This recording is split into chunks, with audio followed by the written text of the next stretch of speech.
Welcome to my channel. आज की इस वीडियो में हम पढ़ेंगे फ्रेज के बारे में। एक इंटरेस्टिंग सा इजी सा कंसेप्ट है फ्रेज की। हम टाइप्स भी देखेंगे, इसके साथ ही साथ हम देखेंगे इसके डिफरेंट एग्जांपल्स। तो चलिए स्टार्ट करते हैं अपनी video. A group of words related that does not contain a subject and verb and is used as a part of speech. What does it mean? It means that के group of words जो हैं हम उनको phrase कहते हैं जिसमें ना तो सब्जेक्ट होगा और ना ही वर्ब होगा। अब देखिए, कोई भी सेंटेंस है जो कि अपना प्रॉपर मीनिंग कन्वे कर रहा है तो उसमें दो चीज़ें इंपॉर्टेंट है। एक तो उसमें सब्जेक्ट होना चाहिए एंड देन वर्ब होना चाहिए, और आफ्टर दैट ऑब्जेक्ट होना चाहिए। फिर ही आपको एक सेंस जो है कन्वे होगी, एक सेंटेंस जो है वो मीनिंगफुल होगा। But on the other hand phrase में ऐसा कुछ नहीं होता। फ्रेज में ना तो सब्जेक्ट है, ना ही वर्ब है, और ना ही प्रॉपर मीनिंग कन्वे होता है। फ्रेज ग्रुप ऑफ वर्ड्स को कहते हैं जो कि अपना प्रॉपर मीनिंग नहीं कन्वे कर रहा होता। अब डिफरेंट टाइप्स की फ्रेजेस होती हैं, जैसे कि अब ऐसा नहीं है कि फ्रेज जो है वो सिर्फ ग्रुप ऑफ वर्ड्स ही होंगे। Even single word can be phrase. तो एग्जांपल्स हैं हमारे पास, टाइप्स हैं, sorry. There are 5 types of phrases.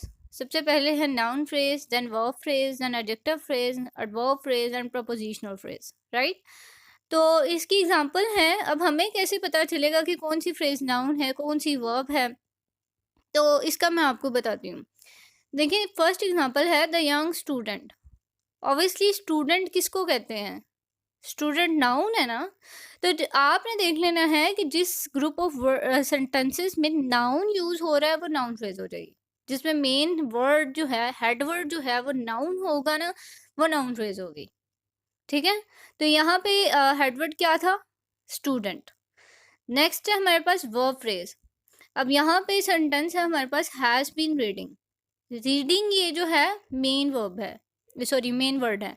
तो क्या हो जाएगा? Verb phrase. तो आपने बेसिकली देखना ये है कि एक फ्रेज लेनी है, आपने उसमें देखना है कि हेडवर्ड क्या है इस फ्रेज में। उस हेडवर्ड के अकॉर्डिंग आपने डिसाइड करना है कि ये वर्ब फ्रेज है, नाउन फ्रेज है, प्रपोजिशनल फ्रेज है, ये कौन सी फ्रेज है, वही आपको बताएगा। देन है एडजेक्टिव फ्रेज। Very noisy. अब देखिए, यहाँ पे वेरी जो है वो भी एडवर्ब है और नॉइजी जो है वो एडजेक्टिव है, लेकिन हमने क्या देखा? हेडवर्ड देखा नॉइजी। तो नॉइजी क्या था? एडजेक्टिव था, तो इसलिए हमने इसको एडजेक्टिव फ्रेज कह दिया। देन है एडवर्ब फ्रेज टू क्विकली। यहाँ पे क्विकली जो है वो हेडवर्ड है। क्विकली चूंकि एडवर्ब है तो इसलिए हम क्या कह देंगे इसे? Adverb phrase. देन है प्रपोजिशनल फ्रेज। इसका बहुत इजी से इजीली आप रिकॉग्नाइज कर सकते हैं कि जो भी फ्रेज जो है वो प्रपोजिशन से स्टार्ट होगी वो प्रपोजिशनल फ्रेज हो गई।